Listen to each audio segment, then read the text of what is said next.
Hello and welcome to another support video from Sony. Today we're going to be looking at how to troubleshoot your Sony TV remote control.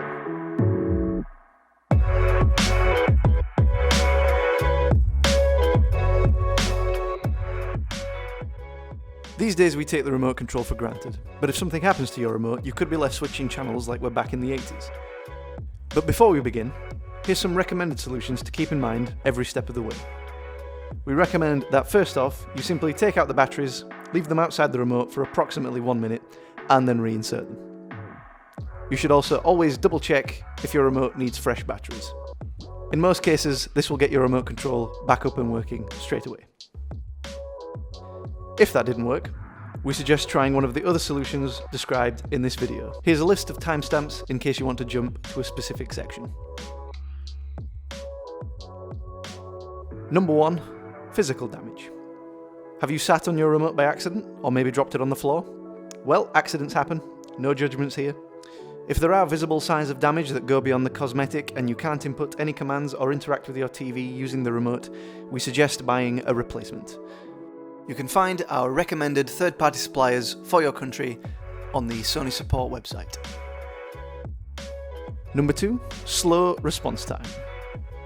If you're inputting commands on your remote and your TV is slow to respond, here's a few easy troubleshooting tips.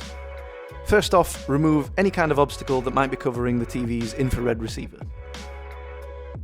Sony TVs are regularly updated with new firmware updates, and remote responsiveness is one of the key improvements with each update. If you feel like the symptom is still apparent, you should try updating your TV's firmware. Number 3. Voice functionality. Have you noticed the voice search commands not working with your TV? Well, you might need to perform slightly different solutions depending on your model. Please be aware that you should always check whether the symptom is resolved after each step. Can you see an amber LED when pressing the mic button? If so, simply try pairing the remotes again via Bluetooth.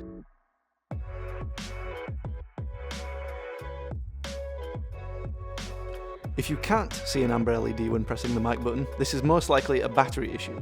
You should remove the batteries again and reinsert them, and perhaps try with some fresh batteries. If then you are seeing the amber light again, but it's still not working, then you should try pairing the remotes again via Bluetooth as mentioned previously. Number 4. The buttons don't work. If you think the issue might be the buttons themselves, then a quick way of checking if the buttons are working is to check the infrared sensor by using the camera on your smartphone. All you have to do is turn on the camera on your smartphone and then press any button on the remote while pointing it at the smartphone's camera. If you can see a beam of light in the picture, then the button works. If that's the case, there are 2 quick steps you can take.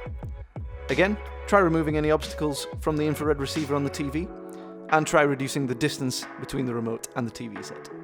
However, if you don't see this beam of light when checking your remote with your smartphone, we suggest removing and replacing the batteries, as well as trying a new pair of batteries. Number 5. Further troubleshooting.